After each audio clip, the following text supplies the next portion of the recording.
नमस्कार। हमारा देश और पूरा विश्व आज कोविड-19 की चुनौती का सामना कर रहा है। कोविड-19 अभी खत्म नहीं हुआ है। ऐसे में हमारा फर्ज है कि हम सतर्क रहें। इसलिए जब तक दवाई नहीं तब तक कोई ढिलाई नहीं। कोरोना से बचाव के लिए जरूरी है नियमित रूप से हाथ धोना, मास्क पहनना और आपस में उचित दूरी बनाए रखना। याद रखिए, 2 गज दूरी मास्क है जरूरी। खांसी, बुखार या सांस लेने में कठिनाई होने पर हेल्पलाइन नंबर 1075 पर संपर्क करें। Good morning students. आज हम इलेक्ट्रॉनिक्स एंड हार्डवेयर सब्जेक्ट में एमसीबी और मोटर के परिचय के बारे में पढ़ेंगे। पिछली क्लास में हमने ओवर करंट क्या था उसके बारे में पढ़ा था और ओवर करंट से प्रोटेक्शन के लिए कौन कौन से डिवाइसेस इस्तेमाल किए जाते हैं उसमें से हमने फ्यूज के बारे में पढ़ा था। आज हम एमसीबी के बारे में पढ़ेंगे। एमसीबी भी एक ओवर करंट से प्रोटेक्शन करने वाला डिवाइस है। तो चलिए अब हम इस इकाई की ओर आगे की तरफ चलते हैं। एमसीबी का परिचय। तो एमसीबी का पूरा नाम मिनिएचर सर्किट ब्रेकर होता है। एम से मिनिएचर, सी से सर्किट और बी से ब्रेकर, इसलिए हम इसको मिनिएचर सर्किट ब्रेकर कहते हैं। यह एक सर्किट को खोलने या बंद करने के लिए डिजाइन किया गया सुरक्षा उपकरण है तथा इसका उपयोग सर्किट को फॉल्ट से बचाने के लिए किया जाता है। यहाँ पे आप चित्र में देख पा रहे होंगे कि यहाँ पे एक चित्र जो भी मतलब डिवाइस बना हुआ है उसमें ऊपर से एक लाल कलर की तार आ रही है जिसमें पी लिखा हुआ है, वो हमारी इनपुट सप्लाई होती है। और नीचे से जो तार निकली हुई है रेड कलर की, उसमें भी पी निकला है, वो हमारी आउटपुट सप्लाई है। तो हम एमसीबी से फेस की सप्लाई को हम इससे देते हैं और न्यूट्रल की सप्लाई को हम डायरेक्ट उपकरणों से जोड़ देते हैं। तो यहाँ पे हम फेस को एमसीबी के इनपुट में दे रहे हैं और एमसीबी के आउटपुट से हम आउटपुट को प्राप्त कर रहे हैं। यह एक अन्य प्रकार का सर्किट ब्रेकर है। यह विद्युत आपूर्ति में ओवर करंट या गलती के मामले में स्वचालित रूप से विद्युत सर्किट को बंद कर देता है। निर्माता करंट के मूल्य को निर्धारित करता है जिसके आगे सर्किट बंद हो जाएगा। तो हम इस सर्किट ब्रेकर को हम चाहे तो हाथ से भी चालू या बंद कर सकते हैं। जैसे कि हमें कहीं पे किसी सर्किट में कोई कार्य करना हो, कुछ स्विचेस बदलने हो, कुछ चीज़ बदलना हो, तो हम क्या करेंगे, एमसीबी से पावर को ऑफ कर देंगे और हम फिर उसमें कार्य कर सकते हैं। और एमसीबी का मुख्यतः उपयोग तो फॉल्ट के समय में ओवर करंट से बचने के लिए किया जाता है।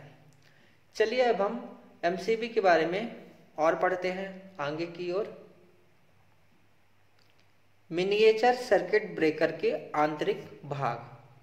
तो मिनिएचर सर्किट ब्रेकर में निम्न प्रकार के भाग होते हैं, जिसमें सबसे नंबर पहला है इनकमिंग टर्मिनल, नंबर दूसरा कॉपर ब्रैड, नंबर तीसरा आर्क सूट, नंबर चौथा चुंबकीय कॉइल, नंबर पांचवा ऑन ऑफ स्विच, नंबर छठवां बाईमेटल पट्टी और नंबर सातवां आउटगोइंग टर्मिनल। ये सारे भाग एमसीबी के अंदर होते हैं और इन्हीं भागों के बारे में हम आगे पढ़ेंगे और जानेंगे कि इनका क्या काम है और एमसीबी किस तरह से सुरक्षा प्रदान करता है ओवर करंट से। तो चलिए अब हम आगे की ओर चलते हैं। Incoming terminal. तो इनकमिंग में टर्मिनल फेस से जुड़ा होता है।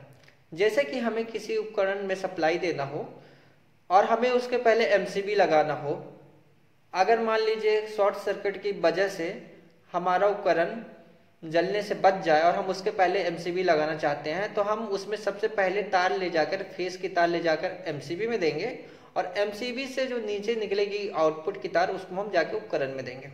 लेकिन वैसे तो हम एमसीबी का उपयोग कमरों में या फिर हम जहाँ पे हमारा विद्युत ऊर्जा मतलब सर्किट में दी जाती है, हम शुरुआत में करते हैं। हम अलग अलग उपकरणों के लिए अलग अलग एमसीबी का प्रयोग नहीं करते हैं। तो इनकमिंग टर्मिनल में हम टर्मिनल वाली तार को जो इनकमिंग से आ रही है उसको जोड़ते हैं।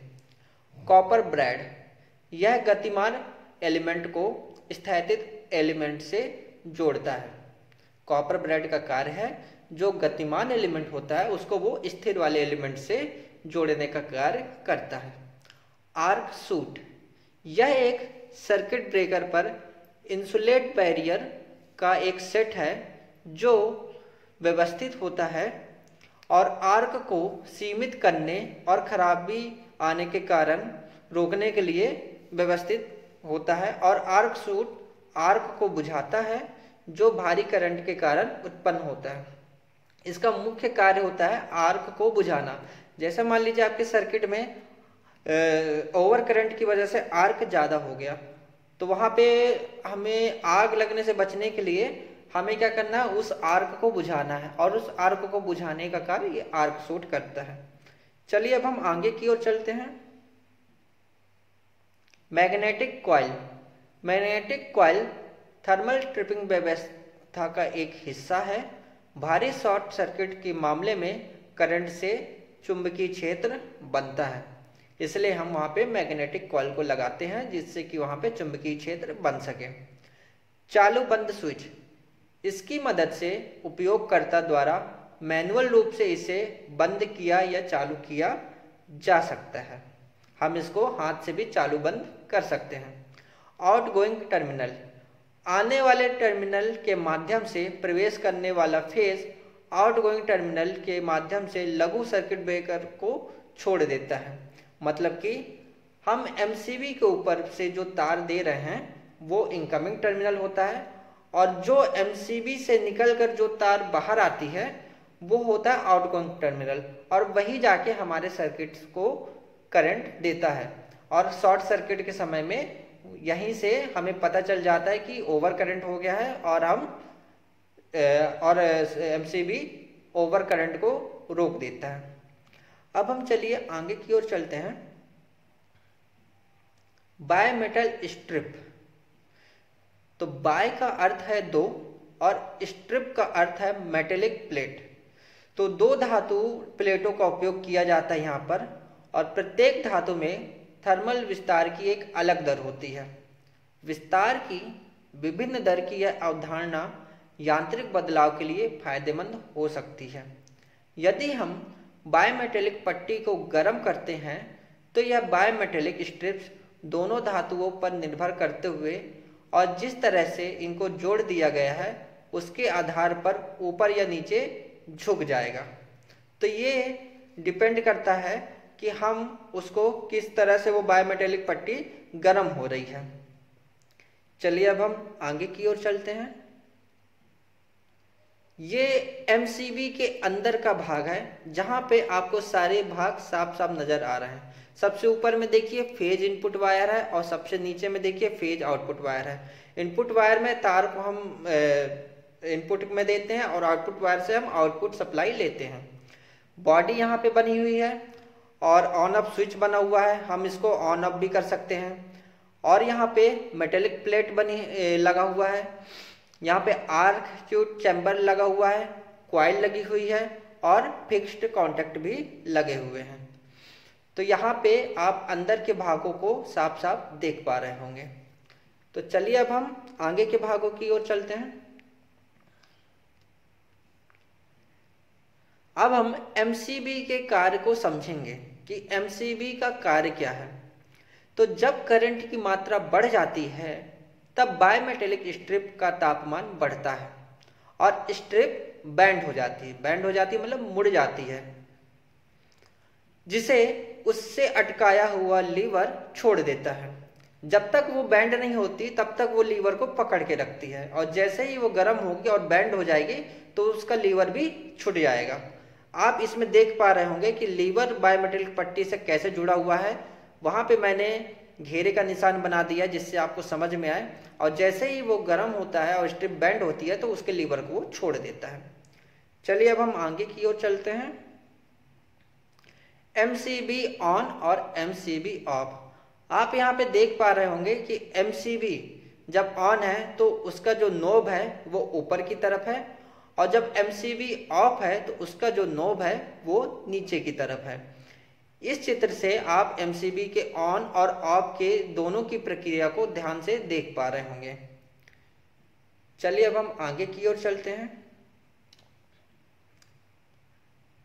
अभी हमने एमसीबी के बारे में जान लिया कि एमसीबी का पूरा नाम क्या है, एमसीबी के अंदर कौन कौन से भाग होते हैं, और मैंने उसके भागों को आपको बता भी दिया कि उसके अंदर क्या क्या कहाँ कहाँ पे क्या लगा होता है और किस तरह से वह हमें सुरक्षा प्रदान करता है।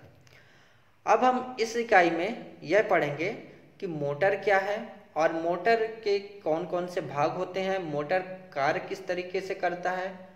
तो चलिए अब हम जानने के लिए चलते हैं आगे कि मोटर क्या होती है। तो मोटर एक ऐसा उपकरण है जो इलेक्ट्रिकल एनर्जी को मैकेनिकल एनर्जी में बदल देता है, मतलब कि विद्युत ऊर्जा को यांत्रिक ऊर्जा में बदल देता है। मतलब जैसा कि आपने हमेशा से देखा होगा कि हम मोटर में इलेक्ट्रिकल एनर्जी मतलब सप्लाई देते हैं और मोटर हमको एक रोटेटिंग एनर्जी देता है जिसको हम मैकेनिकल एनर्जी यानी कि यांत्रिक ऊर्जा कहते हैं। चलिए अब हम आगे की ओर चलते हैं। तो मोटर के भाग, मोटर में मुख्यतः कुछ प्रकार के भाग होते हैं। उनका सबसे पहला नंबर है स्टेटर। तो स्टेटर मोटर का स्थिर भाग होता है। मोटर की वाइंडिंग स्टेटर में ही की जाती है। स्टेटर सिलिकॉन स्टील का बना होता है। इसको सिलिकॉन स्टील की पतली पतली परतों से मिलकर बनाया जाता है और हर एक परत को लेमिनेट करके पूरी तरह से टाइट दबाकर बनाया जाता है। यहाँ पर आप स्टेटर का चित्र देख रहे होंगे। स्टेटर के अंदर यहाँ पे वाइंडिंग लगी हुई है, इसको स्टेटर वाइंडिंग भी बोलते हैं, और यहाँ ऊपर में हुक लगा हुआ है उसको लिफ्ट करने के लिए, और यह मोटर का स्थिर भाग कहलाता है। चलिए अब हम आगे के भागों की ओर चलते हैं।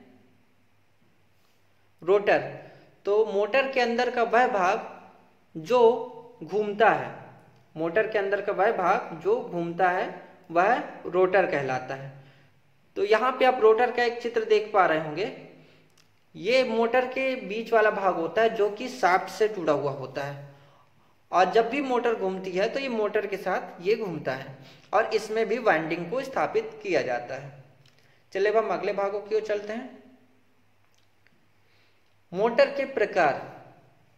अब हम यहाँ पे जानेंगे कि मोटर के कौन कौन से प्रकार हैं। तो सबसे पहला नंबर है डीसी मोटर, दूसरा नंबर है एसी मोटर, और तीसरा नंबर है स्पेशल मोटर मतलब कि यूनिवर्सल मोटर। यानी स्पेशल टाइप के मोटर हैं जिनमें यूनिवर्सल मोटर, सर्वो मोटर और भी कुछ मोटर्स आते हैं, उनके बारे में हम डिटेल में पढ़ेंगे। चलिए अब हम एक एक करके हम एक एक मोटर के बारे में विस्तार से पढ़ते हैं। DC motor. तो डीसी मोटर एक ऐसी मशीन है जिसे जब वैद्युत ऊर्जा प्रदान की जाती है तब उसे यांत्रिक ऊर्जा के रूप में परिवर्तित कर देता है, और हम इसमें डीसी सप्लाई को देते हैं इनपुट के रूप में, और मोटर हमें यांत्रिक ऊर्जा प्रदान करता है। डीसी मोटर को ऐसे स्थानों पर भी प्रयोग किया जा सकता है जहां गति नियंत्रण की आवश्यकता हो। इसलिए प्रायः ट्रॉली, विद्युत रेलों तथा उत्पादन तंत्र या लिफ्ट एलिवेटर्स आदि में डीसी मोटरों का प्रयोग किया जाता है, और यह 1 से 100 एचपी से 1 से लेकर 100 एचपी से कई हजार एचपी तक के विभिन्न आकारों में बनाई जा सकती है। तो डीसी मोटर में हम इनपुट में डीसी ऊर्जा को देते हैं और मोटर हमें आउटपुट में यांत्रिक ऊर्जा देता है, और हम इसका उपयोग तरह तरह की जगहों पे कर सकते हैं। चलिए अब हम आगे की ओर चलते हैं। AC motor. एसी मोटर यानी अल्टरनेटिंग करंट से चलने वाली मोटर। एसी 3 फेज मोटर का इस्तेमाल बहुत बड़े तौर पर फैक्ट्री में किया जाता है। अलग अलग ज़रूरत के आधार पे अलग अलग प्रकार की मोटर का इस्तेमाल किया जाता है। तो सबसे पहले एसी मोटर में हम इनपुट में एसी सप्लाई देते हैं और मोटर हमें आउटपुट में यांत्रिक ऊर्जा देता है। और एसी मोटर सिंगल फेज भी होती हैं और 3 फेज भी होती हैं। और 3 फेज की जो मोटर होती है आमतौर पर फैक्ट्रियों में इसका इस्तेमाल किया जाता है। और एसी मोटर को भी 2 भागों में वर्गीकृत किया गया है। पहला नंबर है सिंक्रोनस मोटर और दूसरा नंबर है असिंक्रोनस मोटर, जिसको हम इंडक्शन मोटर भी कहते हैं। चलिए अब हम जानते हैं इन मोटरों के बारे में। सिंक्रोनस मोटर तुल्यकालिक मोटर या सिंक्रोनस मोटर प्रत्यावर्ती धारा से चलने वाली विद्युत मोटर है। इसका नाम तुल्यकालिका मोटर या सिंक्रोनस मोटर इस कारण से है क्योंकि इसके रोटर की घूर्णन की जो गति होती है ठीक ठीक उतनी ही होती है जितनी स्टेटर में निर्मित घूमने वाली चुंबकीय क्षेत्रों की गति होती है। इसलिए हम इसको सिंक्रोनस मोटर कहते हैं क्योंकि इसमें रोटर की गति और स्टेटर फील्ड की जो गति है लगभग एक जैसी होती है। इसको सिंक्रोनस मोटर कहा जाता है। चलिए अब हम अगले मोटर की ओर चलते हैं, असिंक्रोनस मोटर और इंडक्शन मोटर। असिंक्रोनस मोटर को ही इंडक्शन मोटर कहा जाता है। तो प्रेरणा मोटर इंडक्शन मोटर प्रत्यावर्ती धारा से चलने वाली मोटर है जिसके रोटर की कोणीय चाल स्टेटर वाइंडिंग द्वारा पैदा किए गए घूर्णी चुंबकीय क्षेत्र की कोणीय चाल से कम होती है। इसी कारण से इस मोटर को अतुल्यकालिक मोटर कहा जाता है, यानी कि असिंक्रोनस मोटर भी कहा जाता है। तो यहाँ पे रोटर की कोणीय जो चाल होती है वो स्टेटर वाइंडिंग द्वारा पैदा किए गए घूर्णी चुंबकीय क्षेत्र की कोणीय चाल से कम होती है। इसलिए हम इसको असिंक्रोनस मोटर कहते हैं और इंडक्शन मोटर भी कहते हैं। चलिए अब हम आगे की ओर चलते हैं। स्पेशल मोटर, हमने एसी मोटर डीसी मोटर के बारे में जान लिया कि एसी मोटर डीसी मोटर क्या होते हैं। अब हम कुछ स्पेशल मोटर के बारे में पढ़ेंगे जिसमें नंबर पहला है यूनिवर्सल मोटर। तो यूनिवर्सल मोटर या सर्व विद्युत मोटर वह मोटर है जिसे एक फेजी प्रत्यावर्ती धारा तथा डिस्ट धारा दोनों से चलाया जा सकता है। मतलब कि हम इसको सिंगल फेज की एसी और डीसी से चला सकते हैं। यह वास्तव में सीरीज डीसी मोटर होती है। इसे एसी कम्यूटेटर मोटर की श्रेणी में रखा जाता है।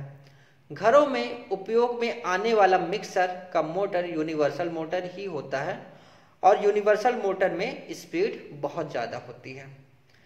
अगला मोटर है स्टेपर मोटर। तो स्टेपर मोटर एक प्रकार का विद्युत मोटर है जिसका घूर्णन कुछ छोटे छोटे चरणों स्टेप्स में होता है, अर्थात इसका रोटर एक निश्चित कोण के गुणक में ही घूमता है। मतलब ये धीमे धीमे घूमता है, उससे कम कोण नहीं।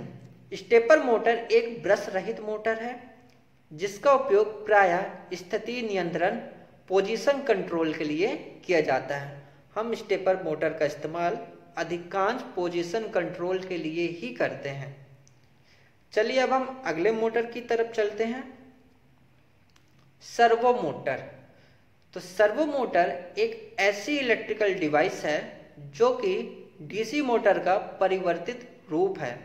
जैसे कि हमें डीसी मोटर से मिली मोशन, टॉर्क और वेलोसिटी पोजीशन पर कंट्रोल करके हमारी ज़रूरत के अनुसार हमें दे सकती है, तो वास्तव में सर्वो मोटर डीसी मोटर और पोटेंशियोमीटर का कॉम्बो है, जहां पर पोटेंशियोमीटर एक पोजीशन सेंसर के रूप में कार्य करता है।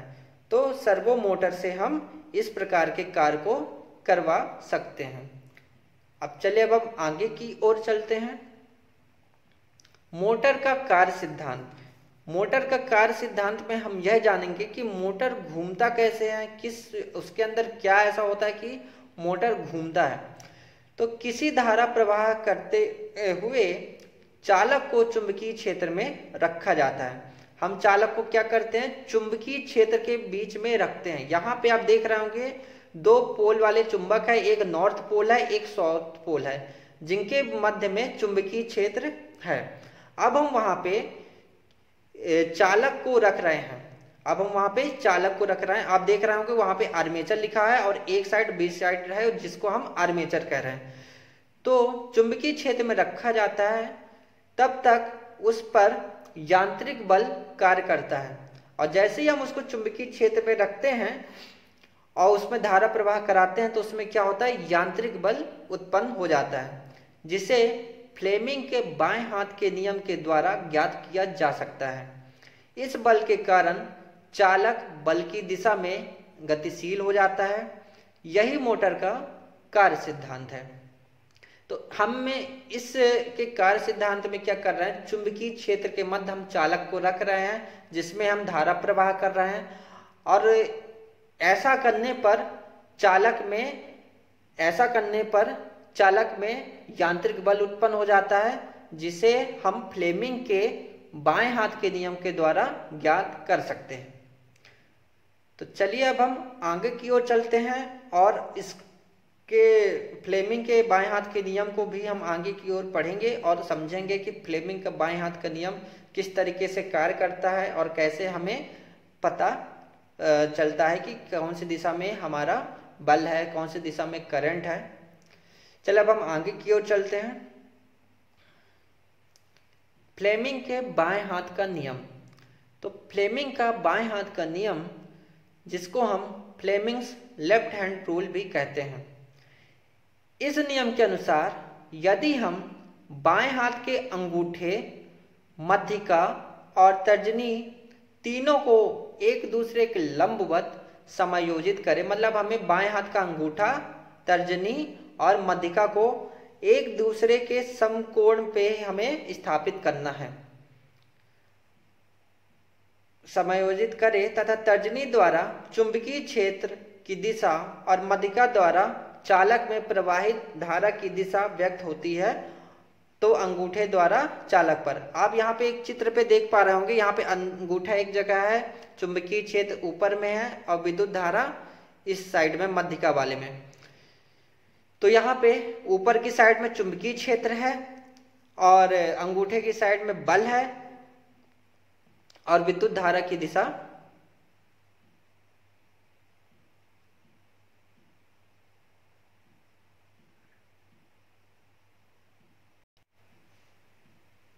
तो यहाँ पे आप देख पा रहे होंगे इस चित्र में कि अंगूठा, चुंबकीय क्षेत्र और मध्यिका, जो हमारा अंगूठा है और जो हमारी तर्जनी है और जो हमारा मध्यिका है, वह धारा की दिशा को और चुंबकीय क्षेत्र की दिशा को बता रहे हैं और बल की दिशा को भी बता रहे हैं। तो फ्लेमिंग के बाएं हाथ के नियम से आपको ये चीज़ तो समझ में आ गई होगी कि यदि हमारी बल की दिशा किसी साइड होगी तो हमारे चुंबकीय क्षेत्र की दिशा किस तरफ होगी और हमारे विद्युत धारा की दिशा किस तरफ होगी। तो हमें इस इकाई में अभी तक हमने आज एमसीबी के बारे में पढ़ लिया है कि एमसीबी क्या होता है, एमसीबी के कार्यों के बारे में, एमसीबी मतलब किस तरीके से हमको सुरक्षा प्रदान करता है, और एमसीबी के अंदर कौन कौन से प्रकार के भाग होते हैं हमने आज उनके बारे में भी पढ़ लिया है। और हमने मोटर के बारे में, मोटर क्या होता है, हमने मोटर को अच्छे से समझ लिया कि मोटर में हम विद्युत ऊर्जा को देते हैं और यांत्रिक ऊर्जा हमें मोटर से प्राप्त होता है। और मोटर के 3 प्रकार होते हैं मुख्यतः, एसी मोटर, डीसी मोटर और कुछ जो हमारे स्पेशल मोटर होते हैं वो। तो डीसी मोटर में हम इनपुट में डीसी सप्लाई देते हैं और मोटर हमें आउटपुट में यांत्रिक ऊर्जा देता है। एसी मोटर में हम इनपुट में एसी सप्लाई देते हैं और मोटर हमें आउटपुट में यांत्रिक ऊर्जा देता है। एसी मोटर में 2 प्रकार की एसी मोटर होते हैं, एक सिंक्रोनस मोटर और एक असिंक्रोनस मोटर, जिसको हम इंडक्शन मोटर को कहते हैं। तो सिंक्रोनस मोटर में जो फील्ड, जो रोटर की जो स्पीड होती है वो स्टेटर के फील्ड के स्पीड की जितनी होती है, और असिंक्रोनस मोटर में उन दोनों की स्पीड एक जैसी नहीं होती है। और हमने स्पेशल मोटर के बारे में भी पढ़ लिया है। और फ्लेमिंग के बाएं हाथ के नियम से हमने यह जान लिया है कि हमारे बल की दिशा और विद्युत धारा की दिशा और चुंबकीय क्षेत्र की दिशा किस किस तरफ हो सकती है, अगर हम फ्लेमिंग के बाएं हाथ के नियम से अगर हम पता लगाए तो। अगली क्लास में हम विद्युत उपकरणों के बारे में, विद्युत हस्त उपकरणों के बारे में पढ़ेंगे, जिसमें हम बहुत सारे हस्त उपकरण जो भी हैं, जैसे multimeter, screw driver, clamp meter, plier, soldering iron, wire stripper, wrench, hammer आदि, ये जो आपकी इकाई में जितने भी प्रकार के विद्युत हस्त उपकरण हैं, हम अगली इकाई में उनके बारे में पढ़ेंगे और उनके बारे में समझेंगे। और आज की जो क्लास थी, आज की इस में आपको जो भी दिक्कतें आई हो तो आप एक बार खुद से प्रयास करें पढ़ने का। तो अगली क्लास में हम विद्युत हस्त उपकरणों को पढ़ेंगे और समझेंगे। आज के लिए इतना ही, धन्यवाद।